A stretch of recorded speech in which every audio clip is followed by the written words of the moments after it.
Boa noite. Ele é considerado um mito de Wall Street, pioneiro do jornalismo eletrônico especializado em notícias sobre finanças e negócios, expandiu a ideia para vários países e se tornou uma milionária estrela da mídia norte-americana. No centro do Roda Viva esta noite, Michael Bloomberg, criador e dono da agência de notícias Bloomberg. Para entrevistar Michael Bloomberg, convidamos Rodrigo Mesquita, diretor da Agência Estado, Noênio Spinola, diretor de comunicação da BMF, a Bolsa Mercantil de Futuros, Cida Damasco, editora executiva da Gazeta Mercantil, Andréa Fornes, redatora-chefe do jornal Último Segundo, do portal IG, o escritor Ivan Sant'Anna, Fátima Turci, apresentadora do programa Economia e Negócios da Rede Mulher, e Álvaro Almeida, sócio-diretor da Tempestade, empresa fornecedora de conteúdo para a internet. O Roda Viva é transmitido em rede nacional para todos os estados brasileiros e também para Brasília. E este programa está sendo gravado e isso impede a sua participação. Boa noite, Bloomberg. Eu queria começar com a notícia que saiu na primeira edição publicada no Brasil da revista Forbes, em que diz que a Bloomberg está comemorando um recorde de venda de assinaturas, festeja os números de faturamento e de resultado da empresa e diz que acha a revista que talvez fosse o momento de vender a Bloomberg. Então, nada melhor do que perguntar para quem pode fazer esse negócio se existe essa perspectiva. The company is not for sale. There's no reason to sell it. And I can't quite explain why they wrote that story. There wasn't any news. Posso já interromper? Sim. Um dos fatores para que essa notícia tenha gerado uma especulação no mercado realmente é uma tendência da própria economia mundial hoje, em particular da economia brasileira, que é o chamado vestir a noiva. Ou seja, quando a empresa está realmente com muito dinheiro, muito bem, saudável, com uma rentabilidade boa, como é o caso da Bloomberg, é a melhor hora, se não de vender a sua totalidade, pelo menos uma parte. O segundo fator é uma possível candidatura sua à à Prefeitura de Nova York.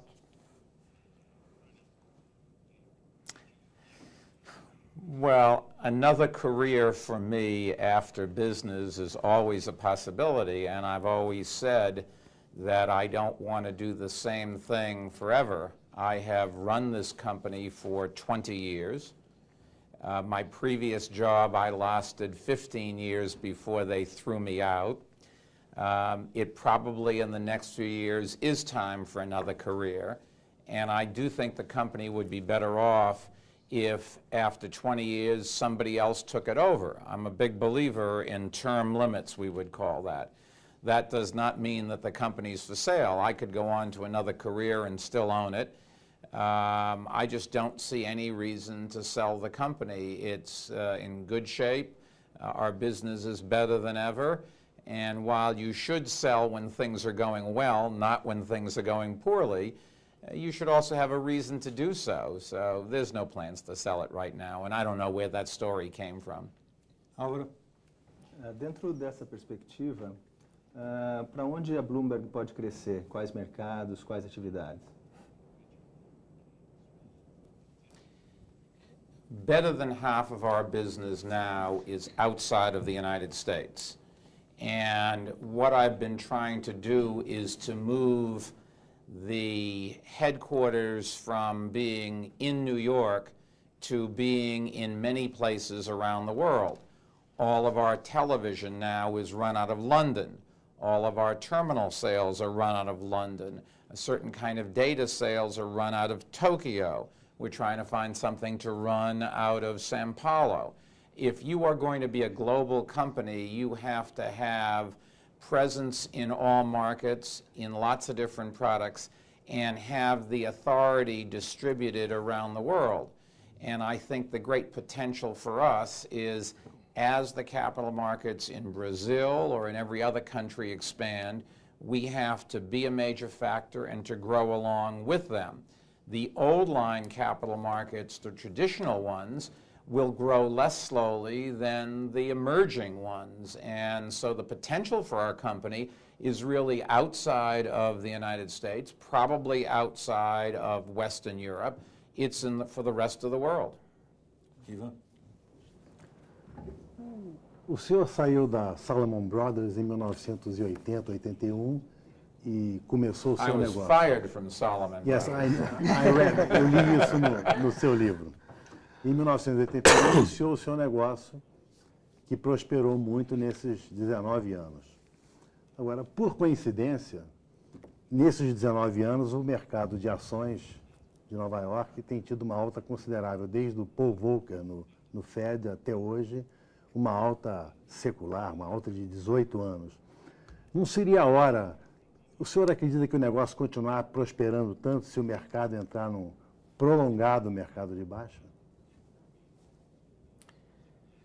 We have an expression, better to be lucky than smart. And I think that we have been very lucky, not because I could see the future, but because I was fired. I started the new company at that time, and you're right, the markets have expanded, not just gone up, but they've gotten bigger, deeper, volume has increased, more places in the world, all the things that are good for our business. I do think Ou quem sabe o mercado subiu por causa da Bloomberg, não? I would like to think that that was true, but I don't have a big enough ego to believe that. Although I do think that the big change in the last 20 years is that the professional broker-dealers had all the information 20 years ago. And today, the buy side, the investment managers, have as much or more information.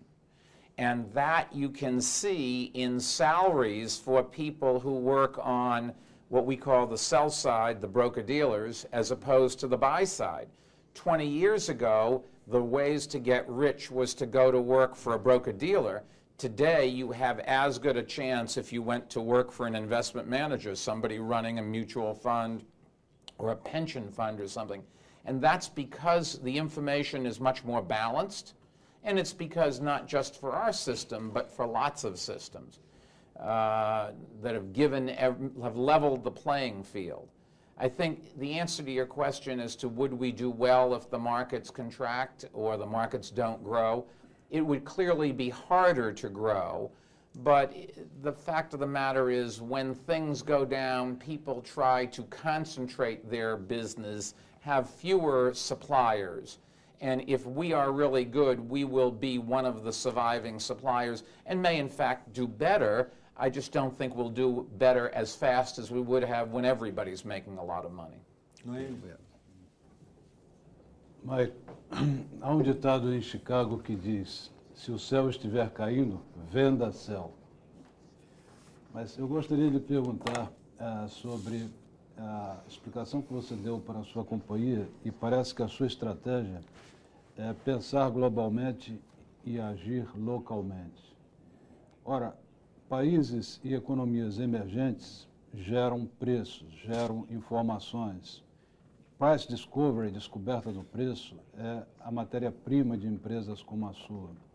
Como você equilibra o price discovery, ou a descoberta de preços, nos grandes centros de liquidez e a descoberta de preços também nas economias locais e emergentes? The big difference between American capital markets and almost all others is the amount of information that's available. If I were to give advice, and I probably shouldn't, but if I were to give advice to other countries as to how to expand their economies, I would say you have to have strong capital markets, because if you can't raise money, you can't build factories and create jobs. And the key to strong capital markets is full disclosure of information. People, if they feel confident in the information, will go and invest in markets, and if they think there isn't full disclosure, they will not or will not invest as much. And I give as much credit to the Securities and Exchange Commission, run by somebody named Arthur Levitt in the United States, as I do to Bob Rubin and Larry Summers, who run Treasury, or Alan Greenspan, who runs the Federal Reserve Bank. I give as much credit to the Securities and Exchange Commission for our success in the last 10 or 15 years as I do the other ones. Strong capital markets lets you raise money, lets you create jobs, and that creates the tax base to let you help those who aren't included. Rodrigo. O Media Lab e a Sloan School, um ano e meio atrás, num seminário que eles fizeram lá no MIT, falaram que depois das 3 grandes convergências, que é mídia, som e texto, e cuja síntese é a internet, nós estamos vivendo agora um processo no ambiente de negócio das grandes convergências, que seriam a convergência entre pesquisa e desenvolvimento de produto, a convergência entre precificação e um processo contínuo de negociação com o mercado, a convergência entre design e engenharia, a convergência entre mercados e redes de comunicação, a convergência entre front e back office e a convergência entre conteúdos e transações. Na visão deles, isso vai chegar até na indústria de bens e serviços para o grande público. Mas, num primeiro momento, empresas como a sua, totalmente virtual, são uma síntese dessa situação. Quer dizer, o seu front office é o seu display de apresentação para o mercado. O seu back office é a forma onde você controla todo o seu negócio, que também é remotamente. Como é que o senhor vê esse ambiente com o desenvolvimento da internet, com a internet vindo a ser no futuro uma ferramenta de tão fácil utilização quanto é um terminal seu hoje para o mercado financeiro?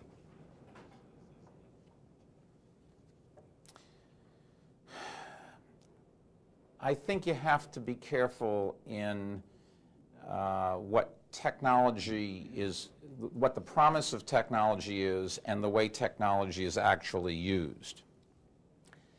The internet is a useful tool, but it is just an extension of electronic communication that has been around since Samuel Morse invented the telegraph. It has characteristics that make it particularly useful for certain things, but not for others. If you want to be able to send data back and forth to just one other person, you would not use the internet, because the internet's great advantage is that you can send data to everybody, but the compromise is it's slower when it's one-to-one all the time. What the internet does better than other kinds of electronic communications is that you can address everybody in the world and get information to lots of people who you don't know. Now, in your company, that is not a substitute for marketing, production, accounting, management, any of the basic processes. And those people that think the internet is a new paradigm are sadly mistaken. What all of this technology is a product enhancement tool, but it doesn't replace people. It doesn't change your fundamental business. And you can see that in the rise and the collapse of internet stocks around the world. People at the beginning had some misunderstanding about what could be done. And when the cold reality started to hit, the stocks collapsed. The great beneficiaries of technology are those companies that had good businesses before and are well enough managed to adopt any new thing that comes along, the internet included, but that's just one of the things, and to make their business more efficient, better, make their people more efficient, get more people, talk to more customers, sell more product, reduce their costs. But the internet, and I think the Media Lab is as guilty as any group of having unrealistic expectations. The internet per se is not going down in history as a revolutionary thing, the way the telephone would be to impact business, or the airplane to impact business. Andréa? Falando ainda sobre internet, o senhor desenvolveu o primeiro terminal em meados de 80, da década de 80. Gostaria de saber que mudanças a internet forçou no seu negócio. Not very many, actually, because we have been doing what other companies are starting to do on the internet. If you want to think about it, we were one of the first and one of the few profitable internet companies. If you define an internet company as somebody that sells goods and services, sells information electronically over a network. What the internet has let us do is reduce some of our costs because some of our customers come to us over the internet and they pay the communications cost. The problem for us with the internet is twofold. One, it is not yet as reliable and consistent as a private network. It will be in a couple of years in most parts of the world, but it is not there yet. So for professionals, they really can't today use the internet if they have to have information at the touch of a button every time. That's true for people in the securities industry. You need a quote, you hit a button, you must get a quote or you can't do your business.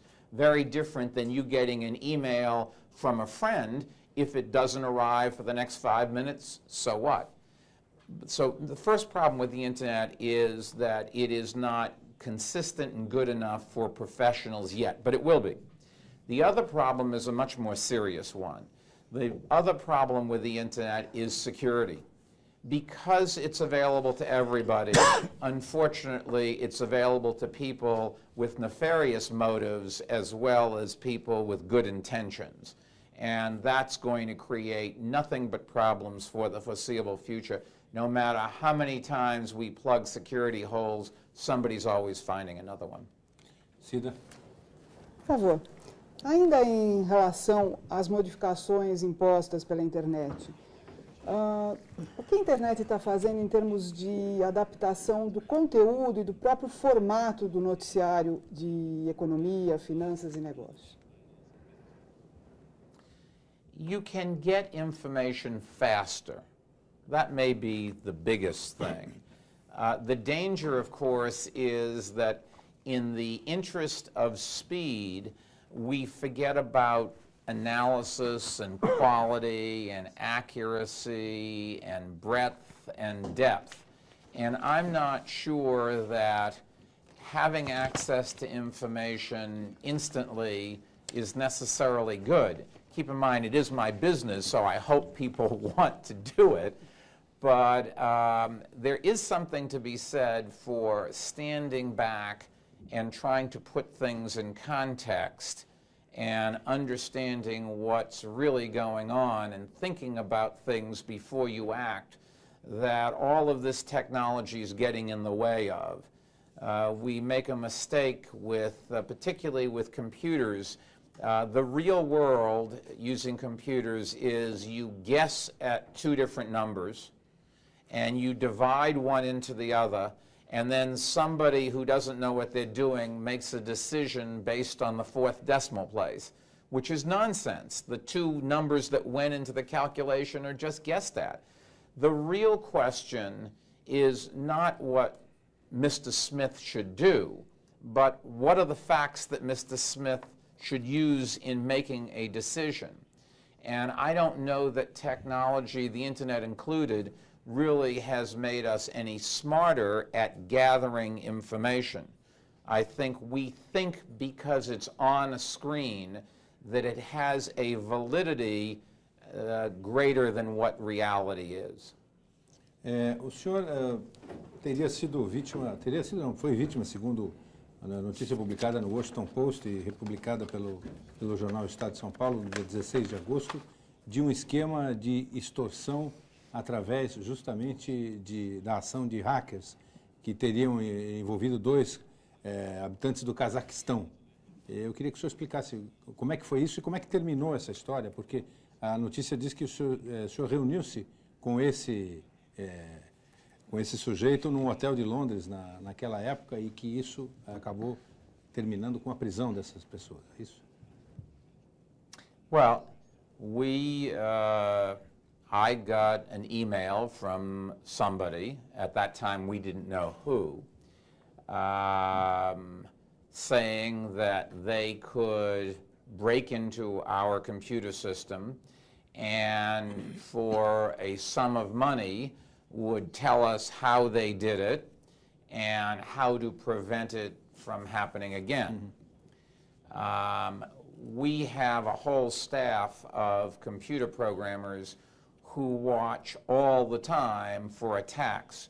We are attacked 30 or 40 times every night.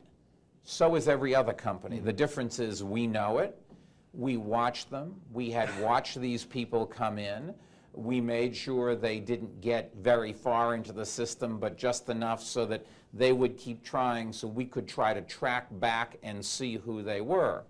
And then the first thing I did was call the Federal Bureau of Investigation, our national investigatory arm, if you will. And I know some people there. We've cooperated with them in the past. And I said, we have some hackers, and they're trying to extort some money from us. Are you interested in prosecuting the case? And they were right away. And then over 3 or 4 months, I forget what it was, we kept dialoguing back and forth. We kept blocking them every time they came in. And we started tracking back so that we figured out exactly who they were and where they came from, and we could watch what they were doing before they even did it. In the meantime, I negotiated with them via email to get them to, I tried to get them to come to New York. I was unsuccessful at that. But I did negotiate that they would meet us in London. And then the U.S. Justice Department and the FBI negotiated with New Scotland Yard, and either they or New Scotland Yard, I don't know which, with the authorities in Kazakhstan, which is where we figured out these people were. And when they got to London, they were followed, and we had them in a room where I met them and talked to them, and at the end of the meeting, they were arrested. They are now in jail in London. We expect them to be extradited to the United States. One of the advantages of London to us was that they have an extradition, England has an extradition treaty with America. And when they get to America, they will be tried. And it's our expectation they will be found guilty and that they will go to jail for a good long time. And I think everybody should understand that you can't go and try to extort from companies and feel that the internet provides you with anonymity. You've just got to understand that the world is a lot smarter than you think. And I think the great danger is that most companies are afraid to call the police when they are attacked. And that's a very bad idea, because if you can get rolled, you will get rolled. If the hackers of the world understand that they can beat you, they will all line up and do it time after time after time. Business and individuals as well have to stand up for their rights, and sometimes that's very difficult to stand up for your rights. You can look at the great patriots of every country in history who have done that, but in the end, if you don't do that, we quickly fall into corruption and totalitarianism that's worse than any penalty you may pay to catch people like this. Mas de todo modo, essa história, digamos assim, não é muito edificante para aqueles teóricos que dizem que o comércio eletrônico, por exemplo, vai substituir todas as outras formas de comércio e de que não há nenhum risco de se fazer negócios através, por exemplo, da internet. Well, number one, I don't think there's any chance that e-commerce will replace all other forms of commerce. I think quite the contrary. The evidence is that there is a place for e-commerce, just as there is a place for catalogs that you get in the mail, where you call up on the phone and you talk to the person, you give your credit card number, and they mail you the goods. Most people still want to go face-to-face with the products, where they can touch them and feel them, and with a salesperson who can explain what the product is, And in fact, an awful lot of products are sold, not bought. If a supermarket only sold the products that people went to the supermarket to buy, they would be out of business. The fact of the matter is you have to have, you buy a lot more than what you think. And when you get to the risks of e-commerce, they are much more great risks for the suppliers and companies as opposed to individuals, in the same ways if you lose your credit card, you don't go bankrupt. Nobody can go run up big bills. Most countries and companies have a limit. The same thing is true with e-commerce. It's a very big problem for corporations and suppliers and middlemen, but not for the consumer. Ok, nós vamos fazer um rápido intervalo e o Roda Viva volta daqui a instantes.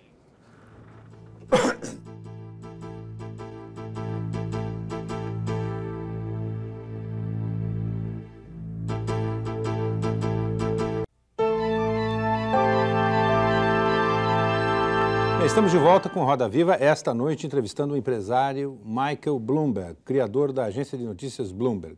Lembramos que este programa está sendo gravado e isso não permite a participação dos telespectadores. Em compensação, a gente pode assistir a entrevista dele devidamente legendada.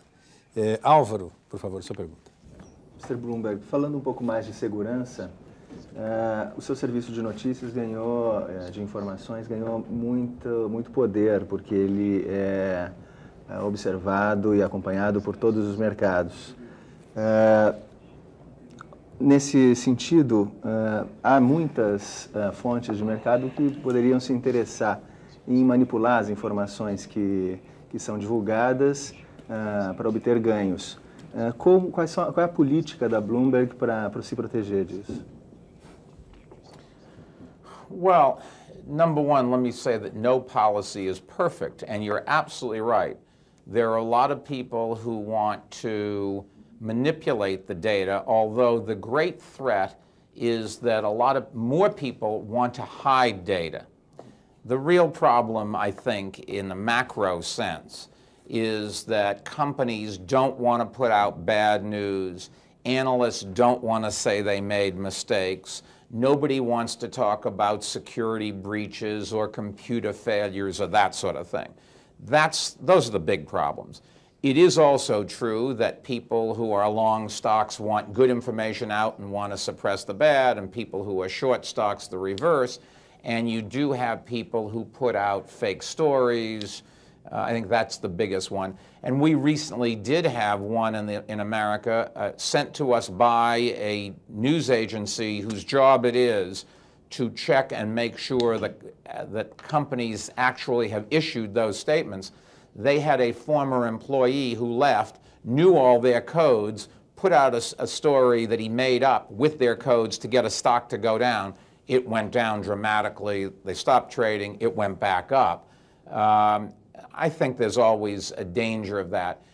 Most reputable news organizations insist on 2 sources for every story. That cuts down a lot of it. And I think that most news organizations that are large and experienced look at a story and see whether it makes sense. And if it doesn't make sense, they check further. And I think when we had this situation recently, Emulex was the company, we got the story from one of the 3 sources whose job it is to check and make sure that the stories are accurate. And our editor just put the story on the wire. We didn't rewrite it, we just put it on the wire. And it was a big enough story that maybe he or she should have checked. I'm not sure that I would have or that you would have, but when the company puts out a terrible announcement, maybe you want to be a little bit more careful, particularly since it was early in the morning. It's easy to second guess the editor in this case.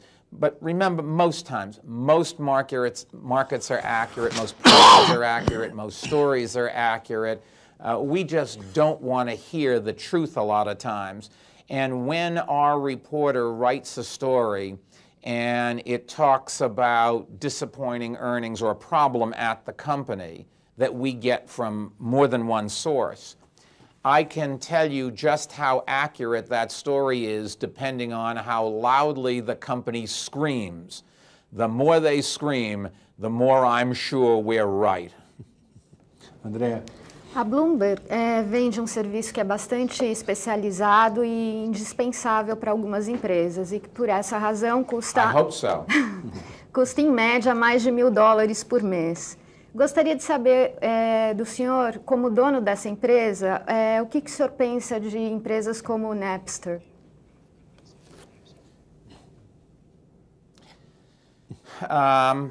The issue of copyright protection is a very serious one. It sounds great that everybody in the world should have free information and should have access to all information. Unfortunately, it sounds great to everybody but authors.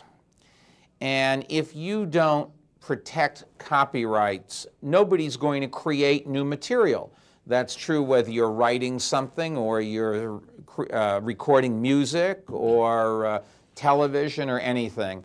I guess in the end, while I'm sympathetic to the hacker's ability or the programmer's ability to circumvent the law, if you don't find a ways to protect copyright, you just won't have any new material. And I come out on the side of those people who generated the material originally. And I don't think there's any question that Napster and these other companies, because there are ones that are much more dangerous or much harder to stop, I guess I believe that we should try to do something to prevent that from happening. If you write a book, you deserve to be paid for your efforts. And putting it in the library doesn't take that away because most people still buy the book. If you record a song, putting that on the internet will take away a very big percentage of your income. And we have no right to have the fruits of your efforts for nothing. You have a right to protect them and to make a living. E a solução seria, o senhor falou que precisaria de uma solução para acabar com esse problema. A solução seria acabar com o Napster ou passar a se cobrar pela música que a pessoa vai adquirir? Well, there's lots of solutions, but you have to have practical solutions that you can implement. Unfortunately, a lot of people aren't as honest as you and I. And if they can do things for, get away with something for nothing, they will. I think you would see a lot more copying of books, for example, if it was relatively cheap and easy to take a book and run it through a Xerox machine. Unfortunately, it takes a lot of time to turn every page and close the cover and run the Xerox machine, and it would cost you more than the price of the book most times. So almost nobody copies a book. The new world, however, is books will probably be on electronic screens. I do think that is a technology that will take over. And then copying is a lot easier.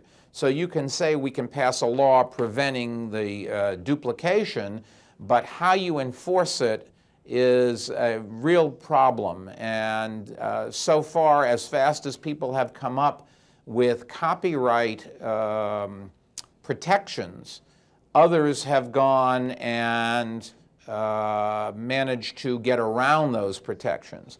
And we as a company, remember, we're an information company as well, we have exactly the same problems. We find people coming in trying to steal our service all the time. What really protects us, however, is that our content changes all the time. So if you were able to come in at night with a gun and steal all our data, it would only be of use for a few days. It quickly degenerates with time as to in value. That's not true of a song. It's not true of a book. And so the natural protection we have doesn't apply to those other genres. Cida.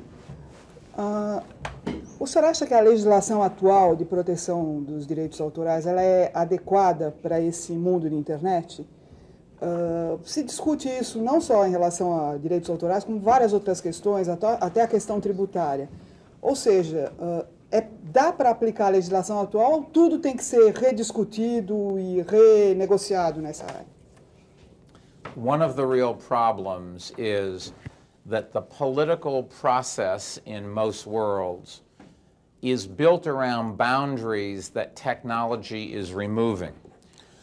We have governments whose authority ends at the river or ends at the mountain range or ends at the ocean.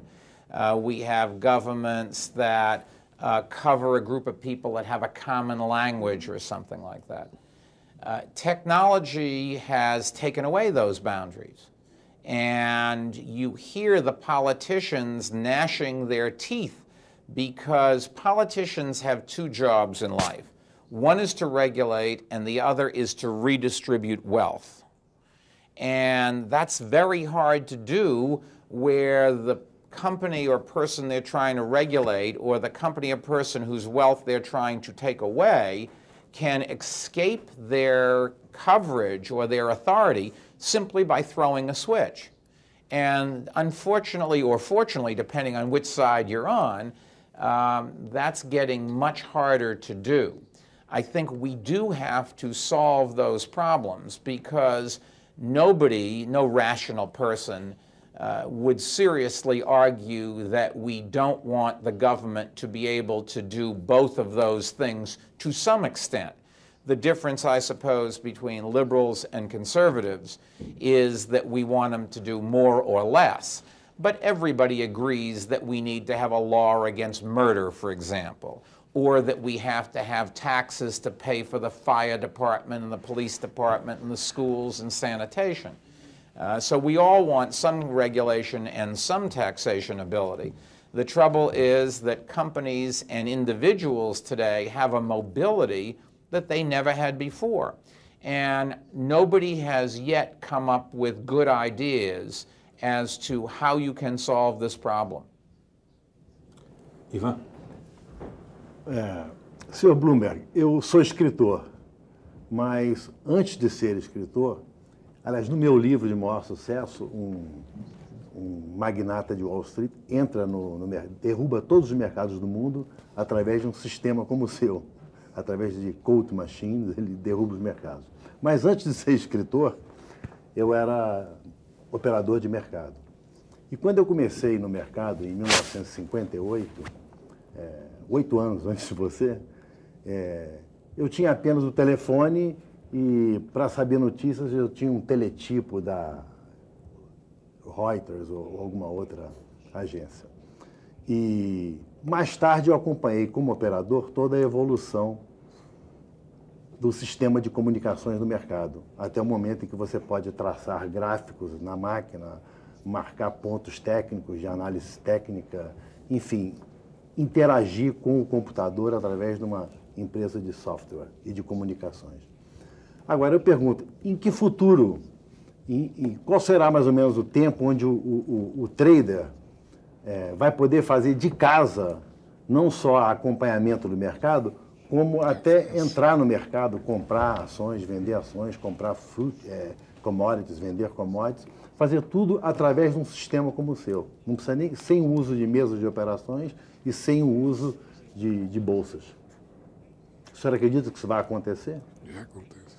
I think that you could do everything from home. You could do everything electronically. But there's no evidence that you would do it better or even as well as with a healthy dose of the old ways.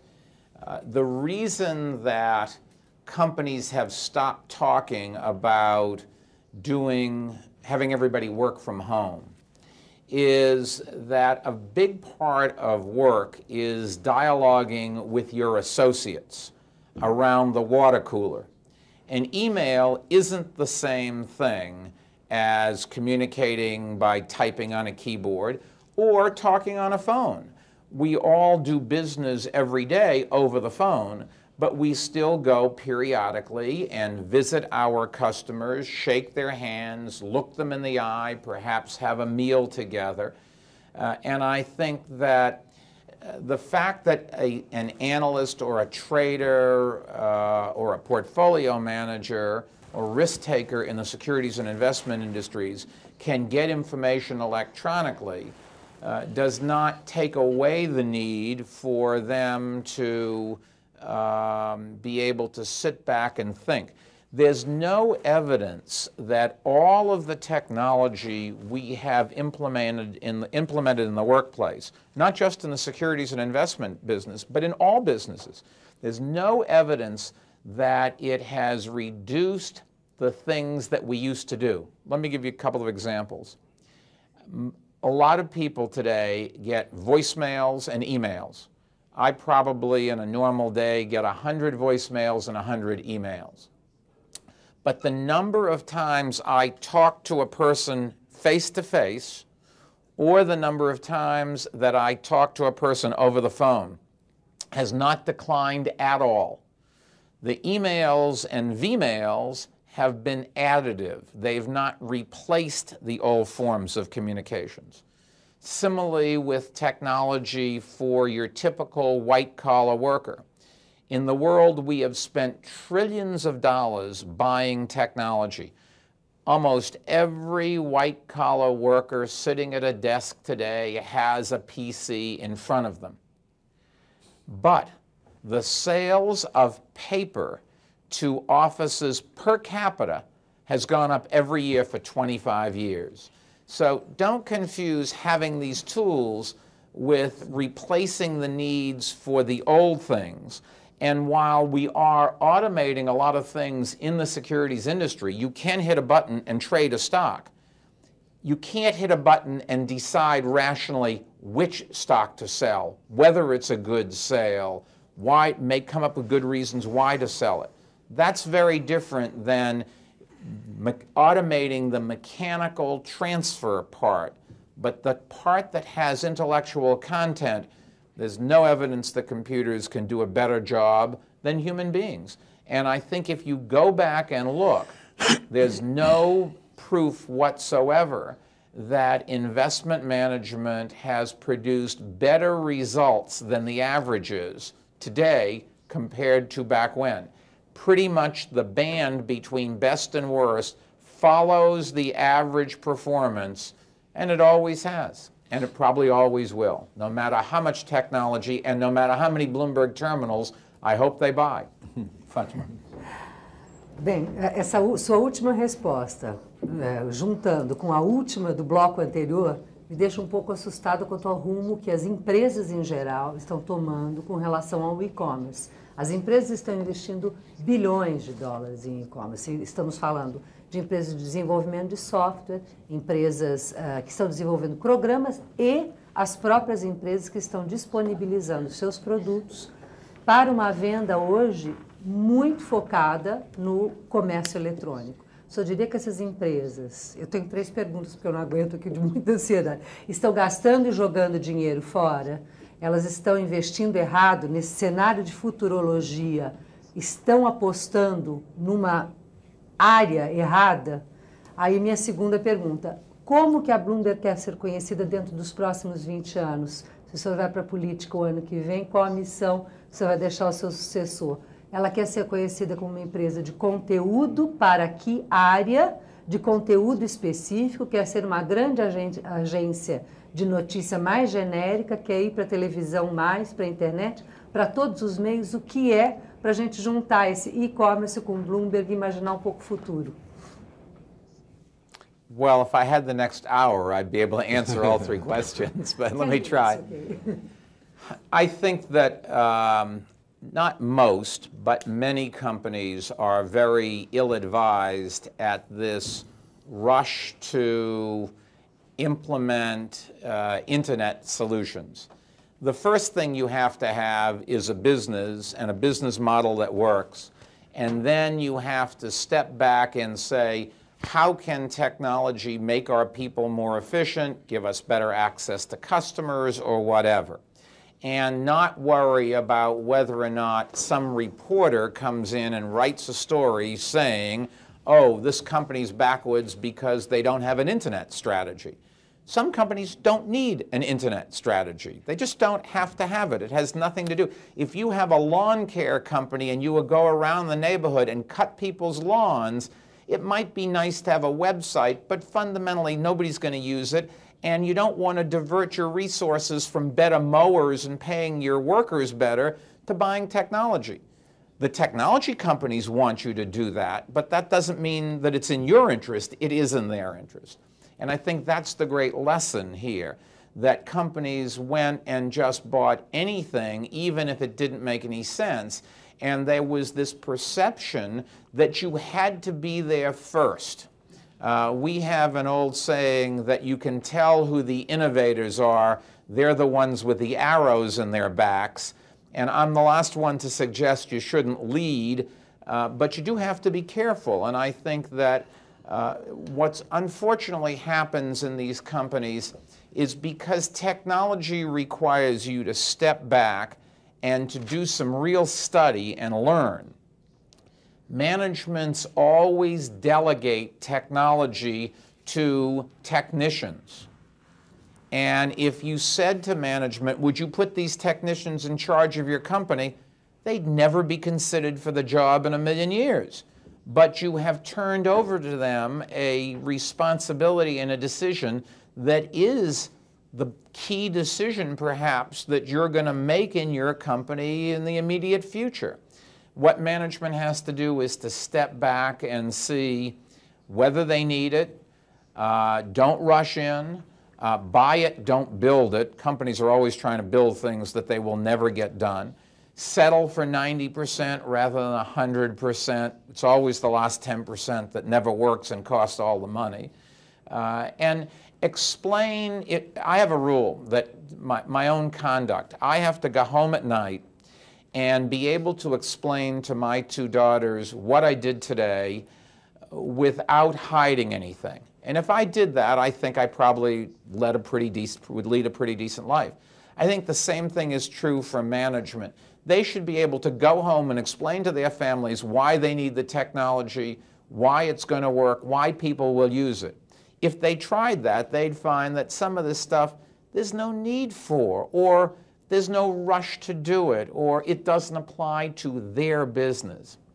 In terms of your other question, what's the legacy? Well, we are a content company. We started out to have a big technological component. We used to build our own hardware. That was before PCs. We have stopped doing that. We use other people's hardware. We used to go over one network. Now we go over many networks, ours, the internet, other people's proprietary networks. We used to just have a terminal product. Now we have television and radio and wireless devices and the internet, a website, and that sort of thing. We want to go over all platforms, use all communications methods, and distribute information in all different forms. And I think that media companies, in order to survive, have to do that. That a media company that just specializes in one area they can survive, but they'll have limits to their growth. You should do everything, and arguably the only thing we don't do is we don't publish our own newspaper, although we do publish a giveaway in the securities industry, and we have a wire service used by other newspapers. But I think for journalists, if they think they're one kind of journalist, they're making a mistake. Their employer is going to force them to be all kinds of journalists. Nessa sua resposta está implícito a distribuição de informações mais genéricas do que as atuais, quer dizer, utilizando todos esses meios, os meios disponíveis possíveis, mas distribuindo informações mais genéricas do que hoje a Bloomberg faz. Well, I think we are going to distribute information in ways that we can charge for it and pay for it and make a profit. And you distribute different kinds of information depending on the customer's willingness to pay and sophistication. For example, the product that we charge $1,285 US per month is not appropriate for the man on the street. The average person should go to Bloomberg.com, which is free, and they couldn't use what we charge $1,285, and they couldn't pay for it. On the other hand, the professional can't get away with just using Bloomberg.com. Mike, por razões profissionais, eu sou usuário dos seus terminais há vários anos. E eu tenho visto que você... Welcome. E pela manhã você oferece gratuitamente via internet Bloomberg. Thank you. Eu tenho visto que você está investindo muito na Bloomberg University. Você acredita em educação e o seu terminal é, ao mesmo tempo, um terminal de informação e um terminal de reciclagem profissional. Há 5 anos, 6 anos atrás, você não via Bloomberg oferecendo simultaneamente o terminal clássico e a opção da internet. A minha pergunta é, em que velocidade você acredita que a intranet, as extranets e as internets estarão integradas profissionalmente e qual o papel do treinamento e da reciclagem profissional nesse processo de integração dos 3 círculos? Well, they're two separate things. I think the training, we want to create demand. So the more sophisticated the audience is, the more they will want to buy our product and use the tools. So we have a very big interest in training people on the latest methods of securities analysis or bringing to their attention more markets around the world, because the other side is we sell the tools they'll need and the information they need to do that. And our purpose with what we call Bloomberg University isn't just to go out and educate the world. It is to educate people so that they will want to buy more of our product. In terms of using the internet, I think that 2 years from now, perhaps, I don't think much less, but I don't think much more. In 2 years from now, the internet in most parts of the world will be fast enough and reliable enough for us to get rid of our own proprietary network, our extranet, if you will, and force all of our customers to come to us over the internet. I hope we can solve the securities issues by then, because if we don't, we won't be able to make the transition. But that's not the same thing as the traditional, when people talk about the internet, they think of a free website. And we have no intention of giving all of our information away for free. It costs a lot of money. We have over 7,000 people that gather that information and help in its distribution, and they all want to make a living, as do I. Rodrigo. Voltando um pouco à minha primeira pergunta, e também é uma coisa que foi recorrente aqui durante todo o programa. Quando a gente fala em internet, está falando basicamente de uma rede de comunicação global. Quer dizer, agora, ela é fruto de um processo de desenvolvimento, né, que começou com as redes locais dentro das empresas. Quer dizer, aqui no Brasil, em 1988, as únicas empresas que sabiam o que era rede de comunicação e os únicos profissionais que sabiam trabalhar com o computador, razoavelmente, eram os profissionais do mercado financeiro. Nem nas empresas jornalísticas esse processo estava se iniciando da coisa. De 1988 para cá, a internet veio ao público com a cara gráfica, com todas as facilidades dela, em 1994, 1995. Num mercado como o norte-americano, onde as redes físicas já estavam disseminadas na economia e, por isso também explica a eficiência, a competição, a competência da economia americana. Quer dizer, houve uma ligação desse mercado, da economia que já estava ligada em redes com seus principais fornecedores, algumas vezes com seu principal público, tudo, se conectou à internet, multiplicando as suas possibilidades, alavancando suas possibilidades tremendamente. Aqui no Brasil você ainda está num processo como esse. Como na maior parte do mundo, pelo menos 60% do público que usa computador tem dificuldades tremendas para usar um computador, né? Tem medo de usar o computador. Quer dizer, nós vamos sair de pelo menos uma geração para o público ter tanta intimidade, tanta facilidade com o computador quanto você tem hoje com o telefone fixo, não o telefone celular. A sua empresa, ela é um fenômeno deste processo. Ela não existiria, não teria a dimensão que ela tem se não fossem as redes de comunicação. O senhor não acha que a sua posição em relação à internet, evidentemente que você não pode pensar que o comércio virtual vai amanhã dar resultados e que ele vai ser absolutamente avassalador. Quer dizer, as pessoas precisam de relações pessoais e tudo. Então, nós estamos num processo que é muito difícil você prever o que vai acontecer.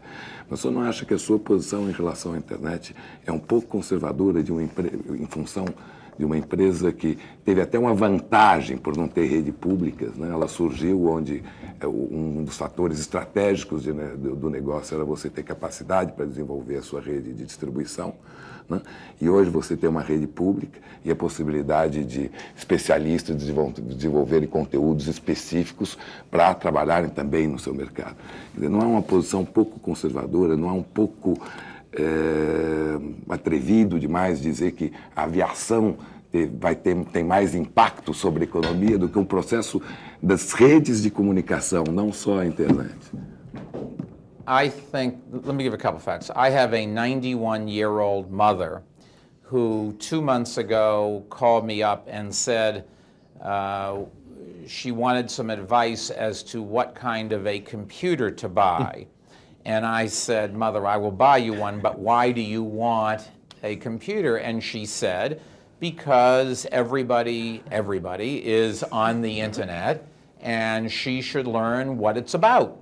Now, when she wants to talk to me, she can pick up the phone and call. She doesn't have to type on a keyboard and email me.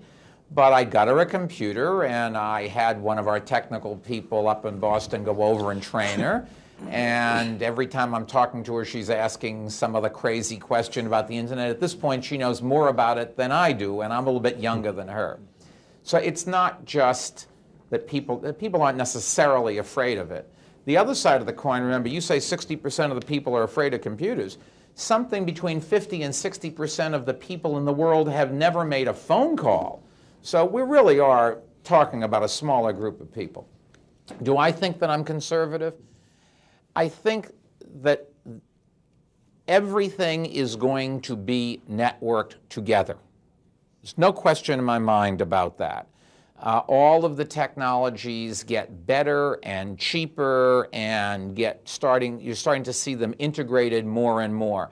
And it is clearly true that your dishwasher will have a little chip in it that broadcasts within your house, and something in your house, little device, will be connected to the internet. So if you call the company that manufactures your dishwasher and say it's broken, assuming you can get them on the line, they can come in and diagnose a problem, and maybe they'll say it's not plugged in. I don't know, whatever the case may be. Don't confuse, however, the internet as a replacement for other things. The fact that everything's networked together doesn't really change very much. It makes us do some things, lets us do some things we couldn't do before. But no, I don't think that I'm too conservative for the immediate future. I think that it will be a very long time before we all sit at home and shop on a keyboard, and in my lifetime I will not see that. Eu concordaria que o ambiente das redes é o ambiente da expansão do conhecimento humano, a expansão do espaço cultural, do indivíduo, da sociedade, do espaço econômico, do espaço político, do espaço social. Assim como nós saímos da Europa, do Mediterrâneo, por uma necessidade nos anos 1500, agora nós estamos passando por espaço virtual por uma necessidade cultural, econômica, política e social também. É a nova fronteira da humanidade. There's nothing wrong with having all of this technology, and some people will use it, and eventually more and more people will use it. But first, if we don't have a phone system, anybody that doesn't have a phone can't use the internet, remember.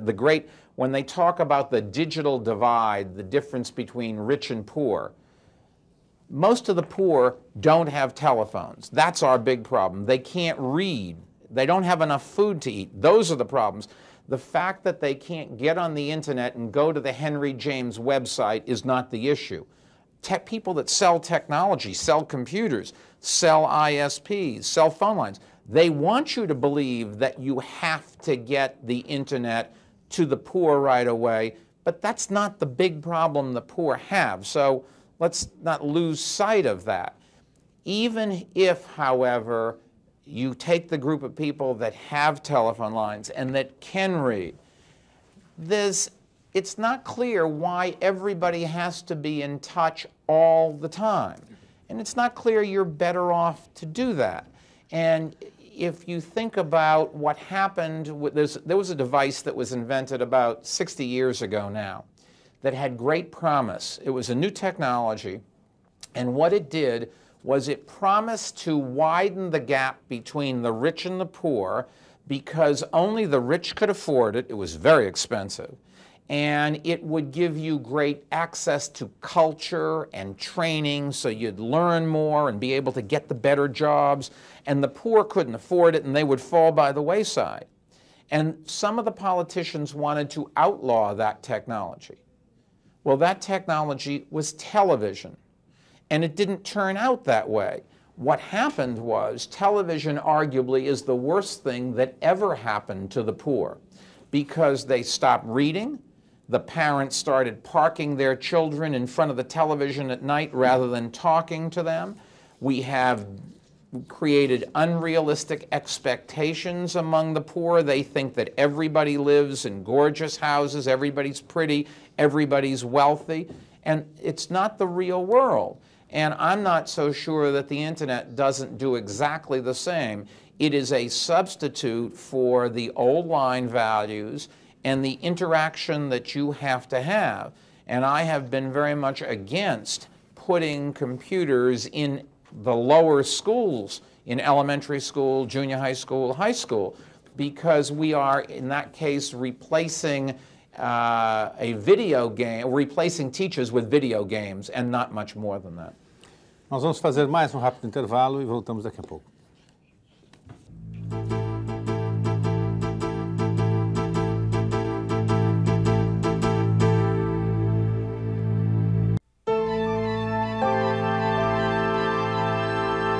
Voltamos com Roda Viva, que esta noite entrevista o empresário de comunicação Michael Bloomberg. Como o programa está sendo gravado, não é possível a participação do telespectador.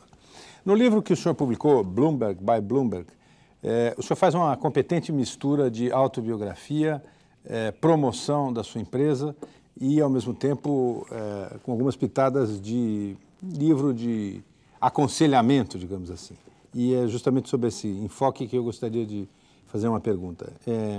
Surpreendentemente, para quem está acostumado a ler esses livros que têm soluções mágicas para todas as coisas do mundo, o senhor caminha numa outra direção e diz, entre outras coisas, que o segredo do sucesso é mais ou menos trabalhar muito, ter bastante sorte, né, e corrigir o percurso à medida em que a realidade vai mudando. O senhor disse textualmente na tradução brasileira, tanto nos negócios quanto em casa, eu nunca deixo os planejamentos influenciarem a minha forma de agir. O senhor disse que a vida funciona da seguinte forma, que são pequenas oportunidades surpreendentes e a gente vai capturando essas oportunidades e construindo um caminho. Eu queria que o senhor explicasse melhor isso, que tenho certeza é uma tese que o senhor defende.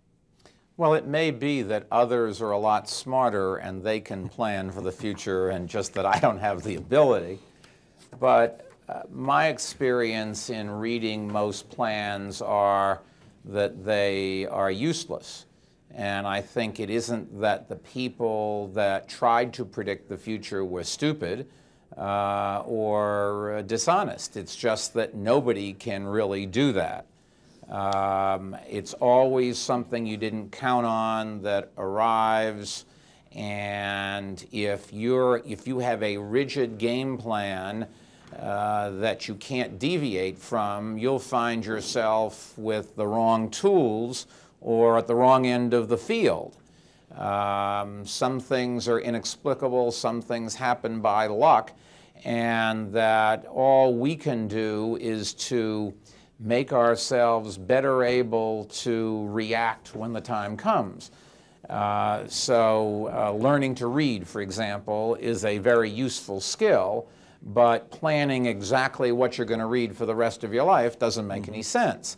In one case, you're locked in. In the other case, no matter what everybody around this forum writes, you'll be able to read it. The same thing is true with having a work ethic, with having a knowledge of mathematics, with having a knowledge of history, so you can see how things fit in. There's an awful lot to be said for a good classics background, and when companies complain that they get uneducated workers coming into the workforce and the schools aren't doing as good a job, and I assume that complaint is here, it certainly is in the United States. What they're really saying is that the people that are taking these jobs don't have the fundamentals and don't have the ability to think and the right work ethic. There is nothing you could learn, for example, about technology in high school that would be remotely useful once you graduate. Whatever technology you know today, it's obsolete tomorrow. Learning how to use a word processor or learning how a computer works doesn't make any sense. Learning to type is probably useful, although even that will probably be replaced with things like voice recognition, or maybe they can read your brain down the road. Who knows what's going to happen? But the old values become more important the more technology and the more communications we have, not less. It's exactly the reverse. And so for your children, they should learn more of the old values. They better go. Reading and writing and arithmetic are more important than ever before. What communications does is it gives the consumer more choice. So if you're a writer, more people can get to you, that's good, but they can get to lots of other writers as well, that's bad. That means that you better be a better than average writer, and the old values more and more, and the new stuff, you'll learn it very quickly.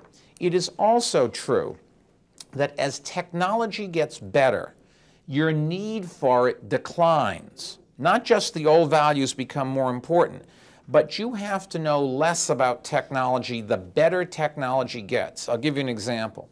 In the old days, when automobiles first were invented, you see pictures of people by the side of the road with the hood or the bonnet up and their heads underneath, and they're working on the engine. You had to know about an internal combustion engine to drive a car when the automobile was originally invented. Today, you don't ever have to pick up the hood of your car. It's all sealed anyways. What would you do? What would you look for under the hood? It's ridiculous. Today, what's needed is not more knowledge of automobiles. They're simpler to drive than ever before, but more knowledge of common sense of you can do more damage at 90 miles an hour than at 20 miles an hour. It's more important that you have the common sense not to drink and drive. It's more important to know where you want to go because you can get to more places. So that's just one, but all these examples, all of the new technology makes things more complex internally, but what you get for that is an external simplicity. And right now you have all the different remote controls.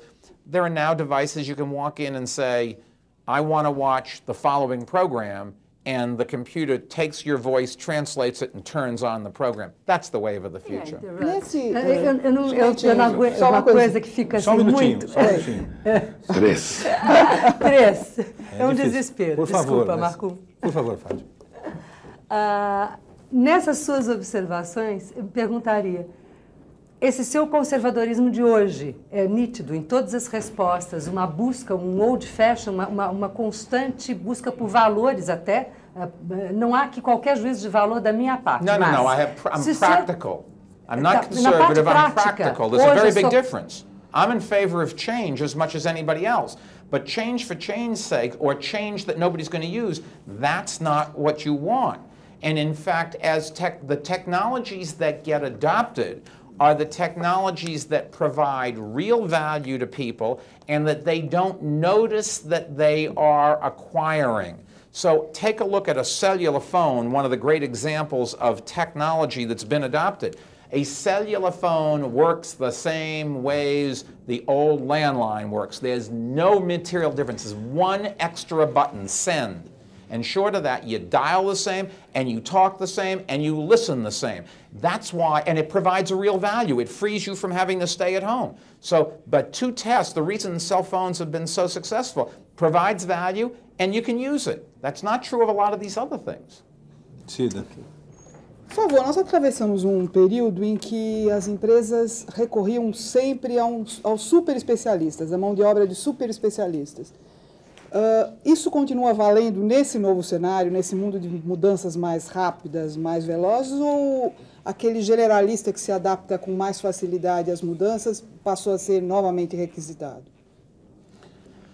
I guess if I were going to hire somebody, I would go for the well-rounded generalist that can think, because I can use technology to get them the facts that they need when they need it. I'll give you a good example. In our company, we have changed the receptionists from people that just answered the phone and tried to switch you to somebody, to people who could answer the phone and maybe even answer your question or help you formulate your question so that our specialist will better be able to understand. The new world requires more personal contact with your customers, not less. That's the fundamental flaw in the, quote, internet model. The internet model only works as a profit-making model if technology can replace people. That's the fundamental of it. You want to get down, you can tell me anything you want about it, but fundamentally it is we have 3 people in a garage with a $1,000 PC, and they're going to go and replace the world's biggest corporation. That's what the analysts write about at the Media Lab, and you probably write in your publication. That's because it's sexy to write about. But the fact of the matter is that's ridiculous. That's not what happens in the real world. Technology is a productivity-enhancing tool. And so rather than replace people, companies hire more people. The evidence of that is that in every major city in the world, there's less real estate on the market than ever before. No company can find the people that can't afford to pay them, and they can't find space to move them in. That wouldn't be true if companies were replacing people by technology. And the other thing that everybody says is, oh, well, it gets harder and harder to use technology, therefore we are going to have the people with less technological skills, namely the poor, who are going to fall behind. That's not true either. As I said before, the better technology gets, the easier it is to use. And if you go and look at a country like the United States, where we've automated enormous amount of things, we've spent trillions and trillions of dollars on technology. Our unemployment rate is at a record low, and not just by a little bit, it's record by a lot. Because what technology has done is it has opened the workplace to people who didn't have skills before. And it's made them productive in ways that they could not have been. It's allowed, technology does some of the things that they can't do, letting them, in some cases it's physical labor, in some cases it's thinking, in some cases it's just interaction, but we've allowed people without skills to join the workforce in ways never before. Not suggesting there isn't a need for more education, not suggesting that technology is a panacea for all of society's ills, but the real ways that technology is getting adopted is by the existing companies, governments, organizations that are well run and making them even better. And those that have been poorly run, technology is no substitute and is not going to save them. Quite the contrary, because they'll invest so much in it, they'll probably go down quicker than they would have any other ways. Rodrigo.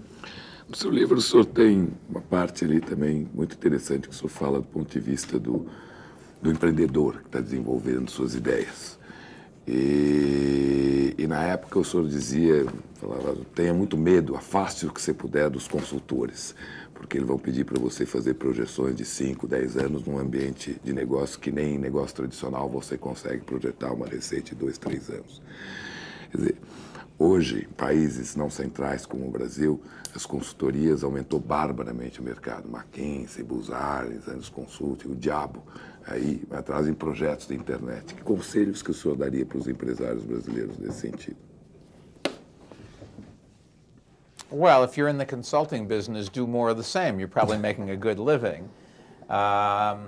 There's nothing wrong with bringing in somebody from outside to look at your problem differently. There's nothing wrong with bringing in an outsider to help you solve a political problem. You can say, well, the consultant told me to do it. Sometimes that's politically easier to sell in your organization. But I guess I'm skeptical that there are easy solutions to complex problems, and I'm skeptical that outsiders can come in and solve them. I think that most companies probably would be better off listening within to more of their employees further down the chain who may have good ideas. I think most companies would be better off realizing some things they just can't control. I think most managers should understand that there's a very large amount of luck in their accomplishment so far, and just because you can do one thing doesn't mean you can do a lot of things or other things. The trouble with consultants is that they have the following problem. They want to give you the best advice, but if their advice is continue on doing what you're doing, they don't get paid or they don't get hired again. So there's sort of a built-in reason why they have to recommend change. And in a lot of cases, I don't think change is needed. And even when they have to recommend change, they have to recommend change that they think will be palatable to the management that has employed them. After all, they're just like you and me. They have families to feed, and you don't make a lot of money or win a lot of friends by telling other people they're dummies.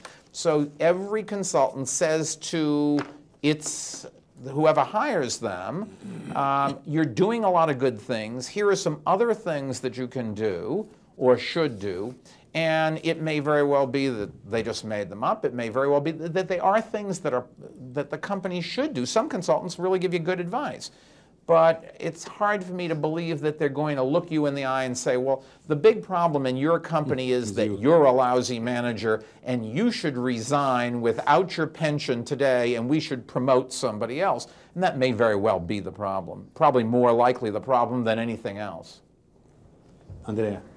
Ainda sobre o seu livro, o senhor tem um jeito um pouco irônico e quase desprezível quando fala dos concorrentes, dos adversários. Eu queria saber se é assim que o senhor encara a concorrência e qual seria o principal concorrente da Bloomberg, se é a Reuters ou não.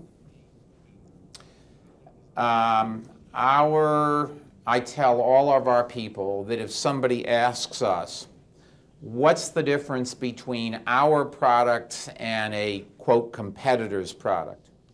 That the only answer that makes any sense, the only one you should give, is you say, Madam or Sir, let me tell you how our product will help you.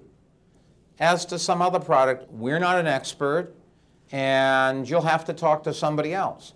I have never understood companies or salespeople or anybody that describes another company that is in the similar business or the same business.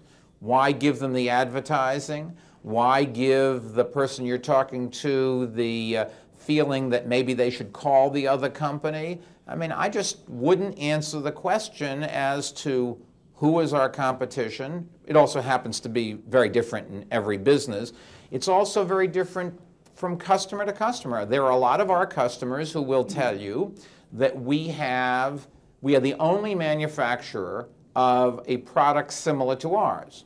There are others that would say, no, that's not true. There are lots of things for me to choose from. And I'm not here to describe anybody else's product, and I'm certainly not here to give anybody else advertising. Noênio. Mike, de qualquer maneira, você vive num mundo competitivo. Quando você vive num mundo competitivo, ou você adota uma estratégia local ou uma estratégia global. Como você concilia a estratégia global da sua empresa com um cenário local como brasileiro? Essa é a primeira pergunta. A segunda, mais ou menos na mesma linha. Você mencionou o telefone celular. O telefone celular no Brasil teve um grande sucesso porque, sendo um país pobre, ele foi simplesmente mais rápido. Este é um problema local, esta é uma solução local. Como você vê a sua empresa no contexto da global competition, da competição global, Reuters inclusive, e como você vê a sua empresa no ambiente competitivo brasileiro? Well, I don't know what that other company you mentioned does, so I'm not an authority on that. But I think there are three strategies. It isn't just local and global. I would break it up. There is local, there is international, and there is global. Local is you build a product and you sell it in your neighborhood. International, you build your product and you sell it around the world. Global is you build products all around the world to the local tastes and needs of each of the different audiences. Now, there is a theory that you can't survive if you're local, although the corner bookstore or the corner grocery store or the corner delicatessen, corner restaurant, they survive locally, and it's really hard to see why or how they could become international or global. For a manufacturer, it became fashionable a number of years ago at different times, depending on where in the world you are, to be international, because international has the following advantage. Your cost of goods sold doesn't go up. You just take the local product, but you sell it all around the world, so there's a lot more potential customers for your product. The revenue goes up, but your costs don't go up, and your profits expand, the difference between revenue and your costs. And international was a great idea. The problem is, along comes technology. We focused on the internet here, but there are others, but let's just talk about the internet. For the consumer, what the internet has fundamentally done is it's gotten rid of a lot of barriers. So now you see a lot more products than you could before. In the old days, before the internet, you could only see the products sold in your neighborhood. Now you can see the products sold around the world. You as a consumer have a lot more choice. Well, if you have more choice, the strategy of buying a product manufactured on the other side of the world using the other people's conventions and tastes and desires is less appealing, not more. If the company on the other side of the world had sold in your neighborhood and it was the only thing on the market, you had to buy it. Now, because of the internet, you see lots of different things, which gives you as a consumer more choice and more economic power to negotiate and demand that the companies produce things that are more suited to your needs. So I think that the two strategies that are evolving here are not international and local or global, but the local, which in the case of your restaurant is fine, and the global, which is what you have to have if you want to expand and sell lots of product every place. And that's good for the consumer. But remember, all of this technology, while it gives the consumer much more choice in terms of selection and negotiating power, technology is not good for middlemen and for suppliers in terms of their bottom line. It reduces the friction, if you will, that middlemen make their living off of, and we're all middlemen to some extent. And so if that goes away, so does our revenue. And it makes the supplier have to better satisfy the consumer's needs than ever before, which means a more expensive product or products to produce. And so when everybody says, oh, lots of companies are going to make a lot of money because of the internet, I fail to see where that happens. Quite the contrary. I understand the benefits to the consumer, but I don't see why most companies are going to have an easier road to hoe. I think they are going to have a more difficult one, and I keep telling our people we are going to have to work harder in the future because our customers are going to have more choice and they're going to demand more, and we're going to have to provide it or we will go out of business. And I think that's true of all of these businesses. Sr. Michael, nosso tempo está acabando, nós teríamos mais perguntas aí inscritas, mas eu tenho a responsabilidade de encerrar o programa. Queria encerrar com uma pergunta curta, para a qual não consegui encontrar resposta nem no livro do senhor, nem no material de pesquisa que a gente teve, porque há dados conflitantes. O senhor saiu em 1981, foi demitido da Salomon Brothers e levou 10 milhões de dólares. Em algum lugar eu li que o senhor investiu 300 mil dólares no seu negócio. Em outro lugar, que o senhor investiu 4 milhões de dólares. Eu queria saber quanto foi investido e se esse é um bom conceito, investir um pouco e guardar um pouco também. I started with $300,000 and then every month for 3 years had to put more money in because I grossly underestimated it. By the time we had revenue exceeding expenses, I had put $4 million into the company. Ou seja, ainda sobrou alguma coisa daquele começo e essa é uma boa receita, talvez? I had a little bit left. Nobody should feel sorry for me. Ok. Muito obrigado pela sua entrevista, obrigado a nossos entrevistadores, a você que está em casa, e o Roda Viva volta na próxima segunda-feira, sempre às 10h30 da noite. Uma ótima semana, uma boa noite e até lá.